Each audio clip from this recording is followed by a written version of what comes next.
नमस्कार।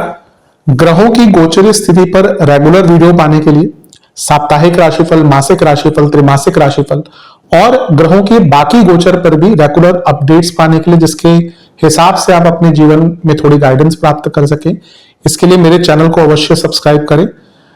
जिन लोगों ने सब्सक्राइब कर रखा है वो ऑल ये जो नोटिफिकेशन सेटिंग होती है इसको क्लिक करें, क्योंकि कभी कभी कुछ लोग बोलते हैं उनको नोटिफिकेशन नहीं मिलती। आशा करता हूं चैनल को सब्सक्राइब करेंगे और रेगुलर वीडियोस अवश्य आप देखेंगे। नमस्कार। ओम गणेशाय नमः। ओम नमः शिवाय। मैं निखिल ज्योतिष आचार्य आप सभी का मेरे चैनल पर पुनः स्वागत करता हूं। आशा करता हूं कि आप सभी स्वस्थ होंगे। महादेव की कृपा आप सभी पर सदैव बनी रहे। कि वीडियो कर्क यानी कि कैंसर के लिए बहुत विशेष है, क्योंकि वीडियो एक बहुत ही विशेष टॉपिक के बारे में है और वह टॉपिक है जुलाई, अगस्त, सितंबर 2026 का त्रैमासिक राशिफल। मेरे चैनल पर विस्तृत रूप से मासिक राशिफल आते हैं, साप्ताहिक आते हैं। ग्रहों के गोचरीय स्थिति पर जो बड़े ग्रह हैं उन पे तो आती ही है वीडियोस, लेकिन बाकी भी यथासंभव मैं वीडियोस देता ही हूँ। लेकिन इन सभी में से ये जो त्रैमासिक राशिफल है, जैसा मैं हर बार कहता हूँ, एक बहुत विशेष स्थान ग्रहण करता है उन लोगों के लिए जो ये समझते हैं कि ज्योतिष कोई जादू टोना, कोई आडंबर, कोई अलादीन का चिराग नहीं है, बल्कि एक विद्या है मार्गदर्शन की। और जो लोग ग्रहों की स्थिति को समझकर, ग्रहों की गोचरीय स्थिति को समझकर अपने जीवन में उसको उतारना चाहते हैं, क्या अच्छा है उसका लाभ उठाएं, क्या बुरा है उससे बचा जा सके, ऐसे लोगों के लिए अवश्य जो त्रैमासिक राशिफल होते हैं ये बहुत महत्वपूर्ण होते हैं। क्योंकि इस राशिफल में मैं आने वाले 3 महीनों में जो गोचरीय स्थिति है उसका एक विवेचन करता हूँ, क्या अच्छा क्या बुरा हो सकता है। और यकीन मानिए, गाइडेंस के लिए अवश्य त्रैमासिक राशिफल बहुत महत्वपूर्ण होते हैं। और इस 90 दिन के कालखंड में बहुत कुछ घटित हो रहा है। जहां एक और जुलाई के महीने में शुक्र केतु की युति होगी जो बहुत श्रेष्ठ नहीं लगती, लेकिन कुछ अच्छे प्रभाव भी होंगे। वही बुध पतित हो जाएंगे जो बहुत वल्नरेबल स्थिति है। गुरु और सूर्य की जोड़ी लग्न में शिवराज योग इसको कहते हैं, जो बहुत अच्छा है।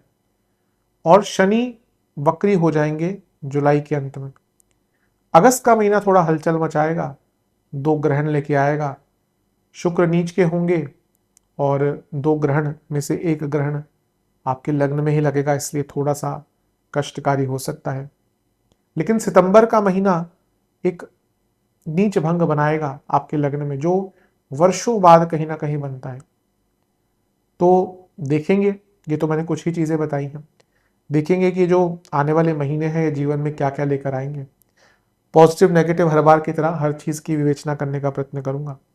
लग्न राशि या चंद्र राशि कर्क है, दोनों ही देख सकते हैं, अलग अलग नहीं बन सकते राशिफल। जहां से सूट रिलेट ज्यादा करे वहां से देखिए। व्यक्तिगत तौर पे मेरा मानना है लग्न से देखेंगे तो अच्छा, इनकेस नहीं पता है तो चंद्र राशि से भी देख सकते हैं। शुरू करते हैं इस महत्वपूर्ण वीडियो का जुलाई के महीने के साथ। शुरू करते हैं जुलाई के महीने के साथ। जुलाई का महीना ठीक ठाक है। पहला गोचर इस महीने का 4 जुलाई को है। शुक्र देवता आपके धन स्थान में आकर बैठ जाएंगे केतु के साथ। अब शुक्र और केतु की जोड़ी बहुत अच्छी नहीं होती कई एस्पेक्ट में। हाँ, कुछ एरियाज में, जैसे रिसर्च, कई प्रकार के बिजनेसेस होते हैं, पेट्रोकेमिकल, माइनिंग, फार्मा, साधनाओं के लिए, कुछ बहुत विशिष्ट साधनाओं के लिए शुक्र केतु की जोड़ी बहुत श्रेष्ठ होती है। लेकिन भौतिक जीवन के लिए ये जोड़ी बहुत अच्छी नहीं, क्योंकि दोनों ही ग्रह एकदम विपरीत प्रकृति के हैं। शुक्र जहां माया है वहीं केतु योग है, केतु वैराग्य है। इसलिए शुक्र की जमती किसके साथ है? राहु के साथ। केतु और राहु दोनों ही शुक्र को अपना गुरु मानते हैं। लेकिन ऐसा नहीं कि गुरु मानना और बनना ये दोनों सेम चीज हो। आपके कोई गुरु हो सकते हैं, उनसे आपका वैचारिक मतभेद हो सकता है, फिर भी आप उनकी इज्जत करेंगे। बल्कि हमारे सनातन धर्म में तो कई ऐसे किस्से हैं, कई ऐसी कहानियां हैं जहाँ पे शिष्य के साथ गुरु का शास्त्रार्थ हुआ, और अगर शिष्य ने अच्छा किया तो गुरु ने सराहा उस चीज को। लेकिन यहाँ पे बात प्रकृति की है। भले ही केतु शुक्र को अपना गुरु मानते हो, लेकिन प्रकृति भिन्न है। इसीलिए वो साथ में बैठकर अच्छा रिजल्ट नहीं देते। कई कई ज्योतिष में ना जीवन के नियम भी लगा सकते हैं। आप यदि किसी अपने बहुत परम मित्र से मिल रहे हैं, आप अपने घर में हैं, कंफर्टेबल हैं, तो आपका मूड अच्छा रहेगा, आप काम अच्छा करेंगे, या जो भी है आपकी प्रोडक्टिविटी बढ़ेगी। या अगर आप उन लोगों के साथ रहते हैं जिनके साथ आप कंफर्टेबल हो, वहीं इसको विपरीत कर दीजिए। आप ऐसे लोगों के साथ आपको टाइम बिताना है या ऐसी जगह पे है जहाँ पे आप अनकंफर्टेबल हैं, तो आपकी प्रोडक्टिविटी कम होगी। अब यहाँ पे दोनों ही चीज़ है, शुक्र केतु की जोड़ी नहीं, और शुक्र सूर्य की राशि में भी कोई बहुत अच्छा रिजल्ट नहीं देते, तो यहाँ पे थोड़ी प्रॉब्लम्स आएंगी। पहले अच्छी चीज़ों की लेकिन बात करते हैं। 11वें घर के स्वामी केतु के साथ धन स्थान में, अगर आप जॉब चेंज करने का, बिजनेस में बदलाव करने का, सेकंड इनकम ढूंढने का ट्राई कर रहे थे, टाइम अच्छा है। चौथे घर के स्वामी केतु के साथ हैं, कोई बहुत पुरानी प्रॉपर्टी अगर आप बेचना चाहते हैं, not at a very good rate, but आप बस चाहते हैं कि भाई निकल जाए, उसका योग है। और बहुत टाइम से अगर आपकी प्रॉपर्टी खाली पड़ी है जिसको आप रेंट आउट करना चाहते हैं, भाई कई बार लोगों के साथ होता है कि 2-2 साल प्रॉपर्टी रेंट पे नहीं चढ़ती, प्रॉब्लम होती है। अगर कोई व्यक्ति ऐसे सोच के बैठा हो कि चलो इसकी ईएमआई इससे निकल जाएगी, घर का खर्चा निकल जाएगा, अगर 2 साल, अब आने वाले सालों में ऐसा होगा। अब देखिएगा कई जो सिटीज हैं जहाँ पे फ्लैट धड़ल्ले से बन रहे हैं, लोग नहीं आने वाले। कई ऐसी कंट्रीज है, चाइना में ऐसी सिटीज है जिसको डेड सिटीज कहा गया है, क्योंकि वहाँ पे लोग ही नहीं है, बन गए फ्लैट, लोगों के पैसे फंसे पड़े हैं। तो ये भी तो देखना चाहिए ना जो लोग इन्वेस्ट करते हैं उससे पहले। खैर कहीं कहीं इन्वेस्टमेंट बहुत अच्छी आती है, लेकिन यहाँ पे आपके लिए बहुत अच्छा मौका है कि आपका कोई रेंटल इनकम अगर फंसी हुई थी, अटकी हुई थी, तो रेंटल इनकम स्टार्ट हो सकती है। इवन अगर आप स्थान परिवर्तन करने का विचार कर रहे थे, उसके लिए भी अच्छा है। और घर में कुछ मरम्मत करवानी है, स्टार्ट करवानी है, उसके लिए भी अच्छा है। लेकिन कारक है मैरिड लाइफ के, और सप्तम से अष्टम में केतु के साथ, आपके लाइफ पार्टनर की सेहत के लिए अच्छा नहीं है, और मैरिड लाइफ में भी प्रॉब्लम्स आएंगी। चौथा भाव है माता का, तो वो केतु के साथ बैठेंगे उसके स्वामी, और मंगल से दिष्ट है, ये माता जी की सेहत के लिए अच्छा नहीं है। 11वां घर शुक्र, बड़े भाई बड़े बहन, उनकी सेहत पर थोड़ा इम्पैक्ट आ सकता है। और इसके साथ ही जो लोग अपना बिजनेस करते हैं उनकी कुछ पेमेंट्स अटक सकती हैं, काम मिलता रहेगा लेकिन पेमेंट अटक सकती है। अब जो बिजनेस करते हैं उनको पता है, ऐसा कई बार होता है, काम चल रहा है, पुराने लोग हैं, वो कह रहा है कि भाई अगले महीने पेमेंट करूंगा, तो मना भी नहीं कर सकते, लेकिन काम भी चाहिए, तो इस प्रकार की अवस्था हो सकती है। घर में थोड़ा उच्चाट सा माहौल रहेगा, घर में मन नहीं लगेगा। और सबसे बड़ी बात है, चौथा भाव इमोशंस का है, तो इमोशनली ये डीप जाने का टाइम है, यानी कि आपको बैठ के सोचना पड़ेगा कि भैया जीवन में कर क्या रहे हैं। हम में से कई लोग बस काम कर रहे हैं, क्यों कर रहे हैं, किस लिए कर रहे हैं, क्या औचित्य है जीवन का, ये हम सोचना भूल जाते हैं विद टाइम। लेकिन केतु एक ऐसे ग्रह हैं जो कभी कभी जगाते हैं या कभी कभी उस तरफ भगाते हैं, तो एक प्रकार से थोड़ा आत्ममंथन का मौका भी मिलेगा। हेल्थ वाइज डेंटल इश्यूज, आंखों की प्रॉब्लम, विजन इश्यूज और मेटाबॉलिक प्रॉब्लम्स हो सकती हैं। किसी को पैसा उधार ना दे इस टाइम पे। कार्य क्षेत्र में थोड़ी ऑफिस पॉलिटिक्स बढ़ेगी, स्पेशली जो लोग टेक्निकल फील्ड में है, ये टाइम है उनको अपने आप को अपग्रेड करने का। तो थोड़ा मिश्रित सा ही दिख रहा है शुक्र का गोचर।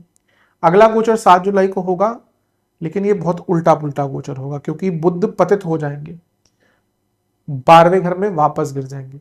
देखिए एक राशि में 30 डिग्रीज होती हैं, तो या तो अगर आगे बढ़ेगा तो 30 डिग्री पार करके आगे चले जाएगा। अगर एक ग्रह वक्री है तो इन सम सर्कमस्टांसेस वो पिछले राशि में गिर जाता है, इसको पतित ग्रह कहते हैं। तो ये बहुत वल्नरेबल टाइम होता है। अब 12वें घर में आपके बुध पतित हो रहे हैं, यानी कि खर्चे बहुत बढ़ने वाले हैं, अचानक से बहुत खर्चे होंगे, कुछ यात्राएं करनी पड़ सकती हैं। सूर्य के साथ है तो पिताजी की सेहत पर प्रभाव पड़ सकता है। ये पतित होंगे 7 जुलाई को। और सबसे बड़ी बात है, अपनी सेहत का बहुत ध्यान दीजिएगा, क्योंकि यहाँ पे खर्चे बहुत बढ़ते हुए दिख रहे हैं, और सेहत पर, और हो सकता है सेहत पर ही बहुत बड़ा खर्चा हो जाए। बहुत अटेंटिव रहिएगा। विदेश के कार्य थोड़े विलंबित हो सकते हैं, वीज़ा वगैरह के काम अटक सकते हैं, सरकारी कामों में बाधा आ सकती है। और सबसे महत्वपूर्ण चीज़ ये है कि घर में थोड़ा मनमुटाव आपकी ही कम्युनिकेशन के कारण होगा। तो थोड़ा क्लियर कम्युनिकेट करेंगे तो अच्छा है। लेकिन ये पतित बुध बहुत खतरनाक है। हाँ, इनकी एक अच्छी चीज हो सकती है, क्योंकि विपरीत राजयोग बना रहे हैं और छठे घर को देख रहे हैं, बहुत पेंडिंग आपका कोई लीगल इशू था उसको सॉल्व किया जा सकता है यहाँ पे। इसके बाद होगा 16 जुलाई को सूर्य का गोचर। अच्छा, एक और चीज मैं भूल लग गया बताना, ये बुध जो है वो राहु से दृष्ट है। थोड़ा मेंटल डिसऑर्डर नहीं, बल्कि मानसिक रूप से जिनको कोई कुछ कष्ट है, ओसीडी, एडीएचडी, डिप्रेशन, एंजाइटी, बहुत चीजें हैं, तो थोड़ा सा कष्ट यहां पे होगा। कोई भी बहुत बड़ा इंपल्सिव धन से संबंधित निर्णय आपको नहीं लेना 7 जुलाई से 24 जुलाई। कोई बड़ा बदलाव नहीं करना, कोई बड़ा डॉक्यूमेंट साइन नहीं करना, कोई बड़ा इन्वेस्टमेंट नहीं करना। थोड़ा सेंसिटिव टाइम है ये, धन और सेहत दोनों पर ही नेगेटिव रहेगा। 16 जुलाई को सूर्य आ जाएंगे कर्क में, यानी कि आपके लग्नस्थ। ये ठीक है, एक तो वक्री ग्रह के प्रभाव से निकल गए, लग्न में आ गए, शिवराज योग बन गया, धनस्थानी के स्वामी धन के कारक के साथ लग्न में बैठ गए, तो यहां से चीजें धन के रूप में बढ़ेंगी। कुछ लोगों को रिकॉग्निशन मिल सकता है, प्रमोशन मिल सकता है। लग्न के सूर्य जो धनेश हैं वो आपके गुरु के साथ बैठ गए, सरकारी जॉब का बहुत अच्छा योग है। अगर आपका इस पीरियड में 1 महीने में सरकारी कोई इंटरव्यू होता है, जॉब के लिए इंटरव्यू होता है, बहुत अच्छा योग है। और क्योंकि सूर्य धन स्थान के और गुरु छठे घर के स्वामी है, तो ये कोई फंसा पैसा लीगली और कार्य क्षेत्र में भी धन बढ़ाने का योग बना देता है, तो ये भी बहुत श्रेष्ठ है। ये योग बहुत अच्छा आपका बन रहा है। सरकारी काम अटके हों और इवन रिकॉग्निशन, प्रमोशन, मान सम्मान, हर चीज का योग यहां से बन जाता है। यहां पे गुरु की बात करें तो वो आपके भाग्येश भी हैं, और सूर्य एक प्रकार से रोशनी है, एक प्रकार से प्रकाश है, तो भाग्य भी थोड़ा प्रज्वलित होगा। और ये दोनों ग्रह मिलकर सप्तम को देख रहे हैं, तो कुछ लोगों के विवाह के योग भी बन सकते हैं। इसके बाद 24 जुलाई को एक बहुत अच्छी चीज होगी, ये जो बुध जिन्होंने तहलका मचाया था ये मार्गी हो जाएंगे, तो थोड़ा रिलीफ आना शुरू होगा। विपरीत राजयोग बना रहे हैं लेकिन वक्रावस्था से निकल गए, तो जो गलतियां हुई थी, जो एकदम अप्स एंड डाउन आए थे, खर्चे बढ़ रहे थे, सेहत बिगड़ रही थी, वो बेटर होना शुरू हो जाएगी। लेकिन फिर से कहूंगा 7 जुलाई से 24 जुलाई ये टाइम जुलाई के महीने में इजी नहीं रहेगा। लॉट्स ऑफ मिसकम्युनिकेशन, भाई बहनों से झगड़े, यात्राओं में बाधा, लीगल काम का अटकना, ये सब हो सकता है। लेकिन 24 तारीख के बाद से थोड़ा रिलीफ मिलेगा। लेकिन शनि महाराज ने सोचा कि इतना रिलीफ कैसे दे दें, तो 24 को जब बुध मार्गी हुए तो 24, 25, 26 तो ठीक जाएंगे, लेकिन 27 को शनि वक्री हो जाएंगे। अब भाग्य स्थान में शनि का वक्री होना यानी कि जीवन की गाड़ी थमसा जाना, तो आप पाएंगे कि आपके काम यूं ऐसे जो सही चल रहे थे ना, अभी लग रहा था कि सब सही हो रहा है, वो एकदम स्थगित हो जाएंगे। और सबसे बड़ी बात है कि यहां पे शनि जहां वक्री हुए हैं, वहीं अतिचारी गुरु वो शनि को देख रहे हैं, तो ये दोनों ऑपोजिट फोर्सेस हैं, एक आगे बढ़ रहे हैं, एक पीछे जा रहे हैं। इसलिए नवम भाव प्रभावित हो गया, तो भाग्य थोड़ा साथ कुछ टाइम के लिए कम देगा, अनिश्चितताएं थोड़ी बढ़ेंगी। पिताजी की सेहत का ध्यान दीजिएगा, और बॉसेस से संबंध पर बहुत ध्यान दीजिएगा, क्योंकि बॉसेस से बहुत मतभेद यहां पर हो सकते हैं। Very careful. और क्योंकि शनि सप्तमेश है और गुरु सप्तम से 12वें के स्वामी है, ये कुछ लोगों के लिए मैरिड लाइफ में इवन सेपरेशन तक बात लेके जा सकता है। तो देखा जाए तो जुलाई का महीना थोड़ा मिश्रित ही दिख रहा है, थोड़ा अच्छा थोड़ा बुरा, थोड़ा अच्छा थोड़ा बुरा।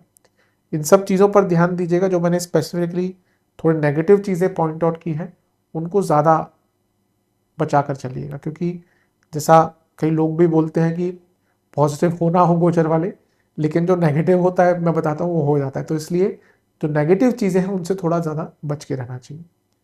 तो इन एरियाज पर ज़्यादा ध्यान दें तो अच्छा रहेगा। थोड़ा अपने आप को ना ज्ञान की तरफ बढ़ा दीजिए, उससे डिस्ट्रैक्शन गलत चीज़ों से रहेगी, बल्कि बचेगी जो गलत चीज़ें। और एक प्रकार से टाइम भी ऐसा है जहाँ पे आत्ममंथन करें। लेकिन कुछ जैसे मैंने कहा सेंसिटिव टाइप का महीना आपका दिख रहा है। अब चलते हैं अगस्त के महीने की तरफ। अगस्त का महीना थोड़ा कष्टकारी है। क्योंकि यहाँ पे 2 ग्रहण लग रहे हैं और दोनों ही ग्रहण इस प्रकार से लग रहे हैं जो आपके लिए बहुत श्रेष्ठ नहीं है। पहला गोचर लेकिन शुक्र का होगा 1 अगस्त को, और वो कन्या में आकर बैठ जाएंगे। तीसरे घर के शुक्र अच्छा रिजल्ट देते हैं, कोई बुरा रिजल्ट नहीं देते। चौथे घर के स्वामी हैं, अपने से 12वें में बैठे हैं, तो प्रॉपर्टी आदि बेचने के लिए योग भी अच्छा है। और खुद लाभेश का अपने से त्रिकोण में आना यानी कि कुछ इच्छाओं की पूर्ति भी दिखाता है। कुछ स्थगित यात्राएं, कुछ डिलेड यात्राएं आगे बढ़ सकती हैं। थोड़ा साहस आता है। नीच के हैं तो ठीक है, थोड़ा कम्युनिकेशन पर ध्यान देना पड़ेगा, लेकिन ये गोचर शुक्र का कोई बहुत बुरा नहीं है। बुरा यह है कि एक वक्री ग्रह उनको देख रहा है। अब नीच की अवस्था में पहले ही थोड़ा अनकंफर्टेबल, ऊपर से अष्टमेश जो वक्री हैं, तो पेमेंट अटकने का जो दौर है वो चलता रहेगा जो अपना काम करते हैं।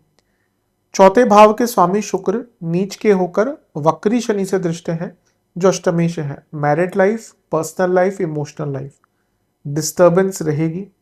कलीग्स थोड़ा तंग करेंगे। भाई बहनों से संबंध थोड़े खराब रहेंगे। तो जो चल रहा था जुलाई में वो कई एरियाज में कंटिन्यू होगा। जो बेटर होगा वो यह है कि कुछ इच्छाओं की पूर्ति, थोड़ा साहस, कुछ कम्युनिकेशन और कुछ कामों का आगे बढ़ना।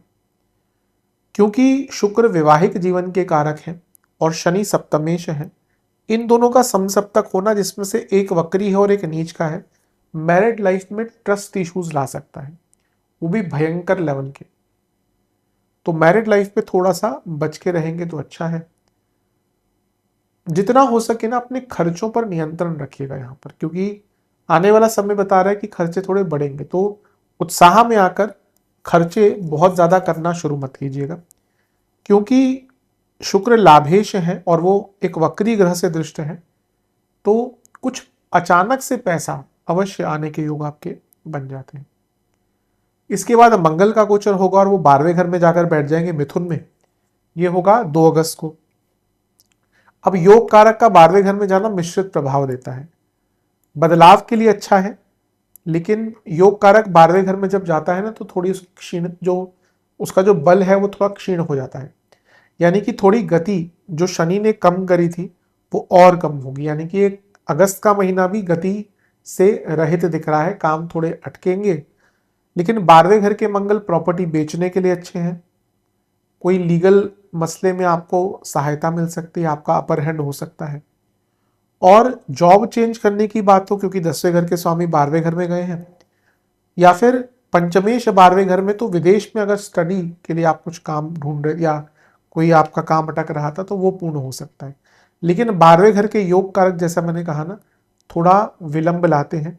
और मंगल का 12वें घर में आना इलेक्ट्रिकल चीज़ों पर, इलेक्ट्रिकल इक्विपमेंट्स पर खर्चे बढ़ाता है और थोड़े चोट चपेट के कारक भी बन जाते हैं। लेकिन सबसे महत्वपूर्ण चीज़ है कि मंगल दोष स्टार्ट हो गया, और ये मंगल दोष जब 12वें घर में लगता है तो 45-50 दिन यहाँ, 45-50 दिन यहाँ, 45-50 दिन यहाँ, तो लंबा चलता है। इसीलिए मैरिड लाइफ में प्रॉब्लम्स आएंगी। आपके पति या पत्नी की तबीयत भी बिगड़ सकती है, क्योंकि ऑलरेडी सप्तमेश वक्री हैं। तो मैरिड लाइफ में खटपट चलती रहेगी, लड़ाई झगड़े बल्कि बढ़ेंगे। और ये मंगल शुक्र को भी देख रहे हैं जो कारक हैं, और वो चौथे घर के स्वामी भी हैं। तो घर में कलह कलेश, माता जी की तबीयत का खराब होना, और जैसा मैंने कहा मैरिड लाइफ में प्रॉब्लम्स थोड़ी सी रहेंगी। इस समय पर कोशिश कीजिएगा कि आप उन्हीं लोगों से चर्चा करें अपनी मन की बातों की जिन पर आप बहुत ट्रस्ट करते हैं। अदरवाइज कर्क वालों की एक प्रॉब्लम होती है, बहुत भावुक होते हैं, बहुत गिविंग नेचर होता है, पर हमेशा, जैसा मैं कहता हूँ, they are people pleaser, biggest people pleaser. इसके कारण हमेशा इनका फायदा उठाया जाता है। तो यहाँ पे अगर कुछ आप मन की बात करेंगे तो अंततः वो आपके ही विरुद्ध यूज करी जाएगी। इस चीज से बचना है। इसके बाद बुध का गोचर होगा, वो कर्क में आकर बैठ जाएंगे, अच्छा है। पहले तो इन्होंने एक प्रकार से आपके लिए तहलका मचाया होगा जुलाई में। अब वो लग्न में आकर बैठ जाएंगे तो बुध आदित्य योग भी बन रहा है, गुरु बुध की जोड़ी भी है, तो थोड़ा बुद्धिमता साथ देगी, गति थोड़ी सी दोबारा बढ़ेगी। उपचे भाव के स्वामी लग्न में है, और यहाँ पे भाग्य स्थान, पराक्रम भाव और धन स्थान के स्वामी सारे लग्न में है। तो ये धन से जुड़े जो आपके काम अटक रहे थे, जो हमने पेमेंट आदि की बात करी थी, वो यहाँ पर मिलना स्टार्ट हो जाएगी। कुछ लोगों को रिकॉग्निशन आदि भी, प्रमोशन आदि भी यहाँ पर मिल सकती है। इसके बाद होगा सबसे खतरनाक खेल, वो है ग्रहण। पहला ग्रहण लगेगा सूर्य ग्रहण। सूर्य ग्रहण कब लगता है? अमावस्या पर। तो अमावस्या क्या होता है? जब सूर्य चंद्रमा साथ में होती है। 12 तारीख को लग्न में ग्रहण। लग्न में ग्रहण लग रहा है जब 12वें घर के स्वामी लग्न में है। मैंने खर्चों की बात क्यों कही थी? क्योंकि इस महीने खर्चे लगातार बढ़ते रहेंगे। छठे घर के स्वामी लग्न में जब ग्रहण लग रहा है और आपके मार्केश सूर्य लग्न में, उन्हीं पे तो ग्रहण लग रहा है, ये टाइम अच्छा नहीं है। इंजरीज, हेल्थ इश्यूज, जीवन में भयंकर अनसर्टेनिटी, परिवार में थोड़ा सा अप्स एंड डाउन्स, और मानसिक स्थिति के तो बहुत बुरे हाल हो जाएंगे। तो क्योंकि ये टाइम, ये ग्रहण लग्न पे लग रहा है जिसमें आपके लग्नेश इन्वॉल्व है, लग्न इन्वॉल्व है, भाग्येश इन्वॉल्व है, तो रिलीफ कहां से मिलेगा? तो ये अगस्त का महीना कर्क के लिए थोड़ा टेस्टिंग दिख रहा है। ये ऐसा टाइम होता है जब अचानक से बहुत सारी प्रॉब्लम साथ में आ जाती है। थोड़ा कष्टकारी टाइम है। कुछ रेमेडीज में एक्स्ट्रा बताऊंगा, वो कर लीजिएगा इस बार, क्योंकि ये थोड़ा सा अगस्त का महीना कष्टकारी है। ये सारे ग्रह सप्तम को देख रहे हैं, तो मैरिड लाइफ में प्रॉब्लम, कुछ झूठे आरोप आप पर लग जाना, आपको किसी एक ऐसी चीज में आरोपी बना देना कि जहां पे आपने कुछ गलत किया ही नहीं, आपकी संगत के कारण। बहुत केयरफुल रहेगा, क्योंकि अगला ग्रहण जो है वो अष्टम में लग रहा है। ये लग्न का और अष्टम का जो योग बन रहा है ग्रहण द्वारा, ये बहुत ज्यादा अनसर्टेनिटी क्रिएट करता है। इसके बाद क्या होगा? 17 अगस्त को सूर्य का गोचर होगा। चलो ठीक है, अभी उन्हीं पे ग्रहण लगा तो उन्होंने राशि बदल ली, थोड़ा प्रभाव कम होता ही है। लेकिन यहां पे भी वो केतु के साथ है ग्रहण दोष, सरकारी बाधाएं आना ये हो सकता है। लेकिन क्योंकि दूसरे घर के सूर्य हैं और वो केतु के साथ बैठे हैं, गवर्नमेंट जॉब के लिए, कंपटीशन के लिए अभी भी अच्छा है। सरकारी बाधाएं आ सकती है, उस पर ध्यान दें। पिताजी की सेहत का बहुत ध्यान दें यहाँ पे, और अपने बॉसेस से भी संबंध बनाकर रखें, क्योंकि नवम में वक्री शनि है और कारक जो है बॉसेस के वो केतु के साथ है, जिन पे अभी अभी ग्रहण लगा है। बॉसेस के कारण बहुत प्रॉब्लम हो सकती है। बिजनेस में सरकारी प्रॉब्लम, टैक्स के इश्यूज आ सकते हैं। इसके बाद बुध आ जाएंगे सिंह में 22, यानी कि दूसरे घर में 22 अगस्त को। ये भी ठीक है, बुध आदित्य योग बन गया। आपके तीसरे घर के स्वामी है, तो थोड़ा सा चीजों को कंट्रोल कर पाएंगे, बुद्धिमत्ता साथ देगी। वाणी पर भी थोड़ा नियंत्रण वापस आएगा। लेकिन 28 अगस्त को चंद्र ग्रहण लग जाएगा। सूर्य ग्रहण लगता है अमावस्या पर, तो चंद्र ग्रहण कहाँ लगता है? पूर्णिमा पर। अब अष्टम में, अब फिर से देखिए, अष्टम में चंद्र ग्रहण, ग्रहण लग रहा है अष्टम भाव में, जहां पर चंद्रमा है, और चंद्रमा क्या है? सभी के लिए चंद्रमा है, और आपके लिए क्या है? लग्नेश है। अगस्त का महीना बहुत अच्छा नहीं दिख रहा। हेल्थ, पैतृक संपत्ति को लेकर इश्यूज, मेंटल हेल्थ, और ऐसा दिख रहा है कि कई लोगों से संबंध खराब हो सकते हैं, रिलेटिव्स हो, दोस्त हो, और जीवन में बहुत अनसर्टेनिटी रहेगी। अगस्त का महीना आपके लिए फाइनेंशियल और हर प्रकार से थोड़ा अनसर्टेनिटी ला रहा है। इस महीने में बहुत बच के रहे। ये महीना इवन हेल्थ के हिसाब से, लग्न अष्टम लग्नेश, अनडायग्नोजेबल प्रॉब्लम, अचानक से कोई इशू आ जाना जो आपकी बॉडी में बहुत टाइम से था लेकिन दिख नहीं रहा था, अचानक से हेल्थ एकदम बुरे सिग्नल, बॉडी बुरे सिग्नल देना। तो ये अगस्त का महीना, जैसा मैंने कहा, आपके लिए थोड़ा कष्टकारी है। इसमें जितना सचेत रह सकते हैं, जितना सजग रह सकते हैं, उतना रहिए, क्योंकि थोड़ा ऑन द नेगेटिव साइड दिख रहा है। हेल्थ वाइज जिनको गॉल ब्लैडर, लेबर, intestine, digestive problem, metabolic problems हैं और हड्डियों की प्रॉब्लम, उनको ज़्यादा ध्यान देने की आवश्यकता। चलते हैं सितंबर के महीने की तरफ। सितंबर का महीना थोड़ा कम बैक का है, क्योंकि यहाँ पे चीज़ें बेटर हो रही हैं, ग्रहों की स्थिति बेटर हो रही है, तो थोड़ा बेटरमेंट दिखेगी। पहला ही गोचर 2 सितंबर को शुक्र का होगा, और शुक्र चौथे घर में आकर बैठ जाएंगे। यही शुक्र की अवस्था जुलाई में भी अच्छी नहीं थी, क्योंकि केतु के साथ थे। अगस्त में भी अच्छी नहीं थी, नीच के थे, वक्री शनि का प्रभाव, मंगल का प्रभाव। लेकिन यहां पे आकर उनकी स्थिति थोड़ी बेटर हो गई। चौथे घर के स्वामी चौथे घर में आ गए, और यहां पे शुक्र दिग्बली भी हो गए, तो आर्थिक कष्ट जो आ रहे थे वो दूर होंगे। और सबसे बड़ी बात है, जो घर में स्थिति खराब हुई थी, इमोशनल लाइफ में कार्य क्षेत्र में जो रिकॉग्निशन कम मिल रहा था, कार्य क्षेत्र में चीजें दुविधाएं भरी हो गई थी, कम्युनिकेशन प्रॉब्लम चल रही थी, एक असमंजस की स्थिति बनी हुई थी, एक असहाय स्थिति अगस्त में बन गई थी, वो सब दूर होगा। और क्योंकि राहु का प्रभाव भी है शुक्र पर और शुक्र लाभेश भी है, ये अचानक से धन प्राप्ति, प्रॉपर्टी के लिए अच्छा, आपके बड़ी भाई बहनों के लिए अच्छा और घर के लोगों के लिए भी अच्छा, यानी कि आर्थिक दृष्टिकोण हो, व्यवहारिक दृष्टिकोण हो, आध्यात्मिक दृष्टिकोण हो, स्नेहात्मक दृष्टिकोण हो, हर भावनात्मक दृष्टिकोण हो, हर चीज इसमें शुक्र का ये गोचर आपके लिए अच्छा रिजल्ट देगा। जो अगस्त का महीना बहुत तंग करके गया ना, वो शुक्र का यही गोचर आपको बहुत लाभ देगा। शुक्र यहाँ पे राजयोग भी बना रहे हैं, महापुरुष योग भी बना रहे हैं मालव्य नाम का। और राहु का प्रभाव शुक्र पर कभी कभी अचानक से बहुत परिस्थितियां पॉजिटिव कर देता है अगर अच्छी तरह से बना हो। अचानक से धन लाभ का योग भी यहाँ पर और एसेट्स की वृद्धि भी दिख रही है।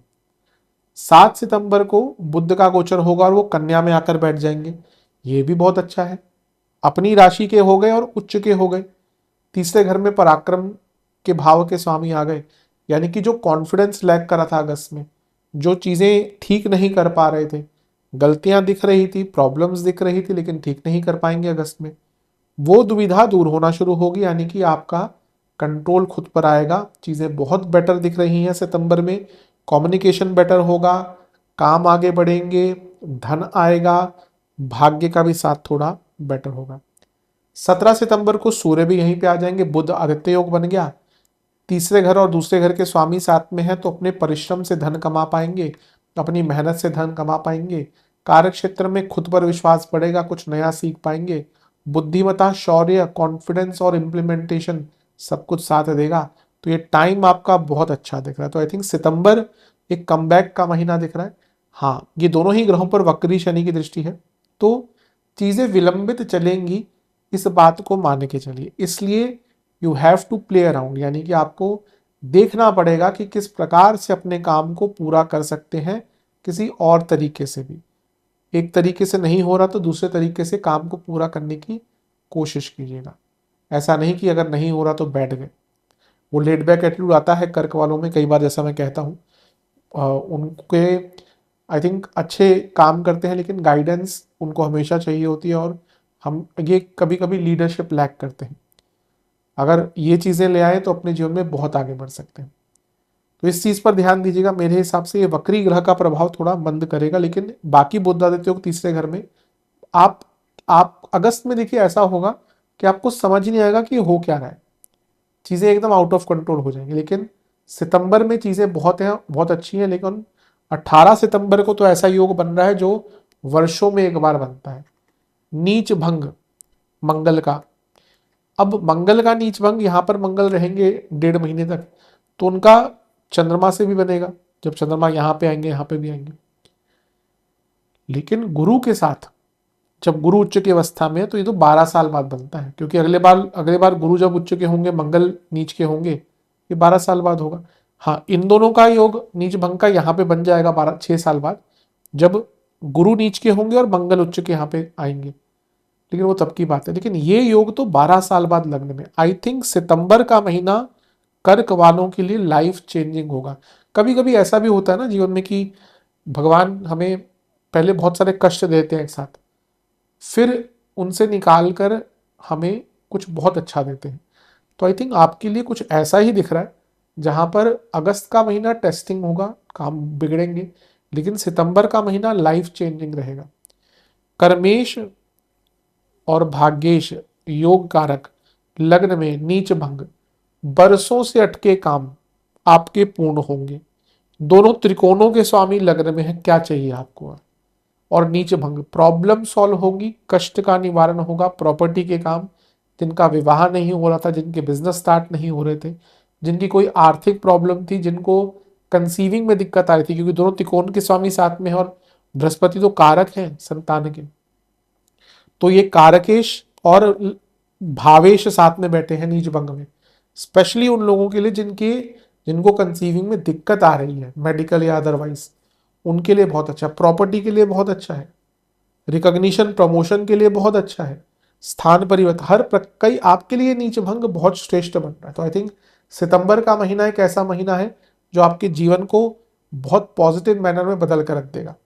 सेहत का ध्यान दीजिएगा क्योंकि मंगल नीच के और छठे घर के स्वामी के साथ है। इंजरीज, कार्डियक इश्यूज, बीपी के इश्यूज तंग कर सकते हैं, थोड़ा वीकनेस भी आ सकती है।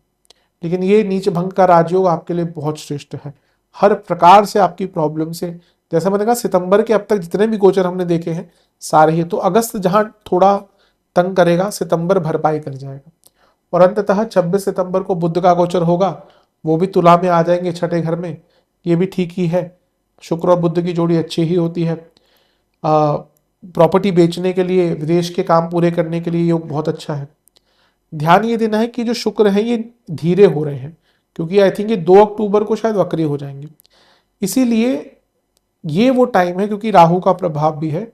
जो भी आप कार्य करें ना, वो बहुत सूझबूझ कर, बहुत समझ कर, देखभाल के और बहुत ज़्यादा चिंतन करके करें, क्योंकि ये हो सकता है कि आप कुछ चीज़ों को गलत एनालाइज कर लें और फिर वहाँ पर आपके काम बिगड़ जाए।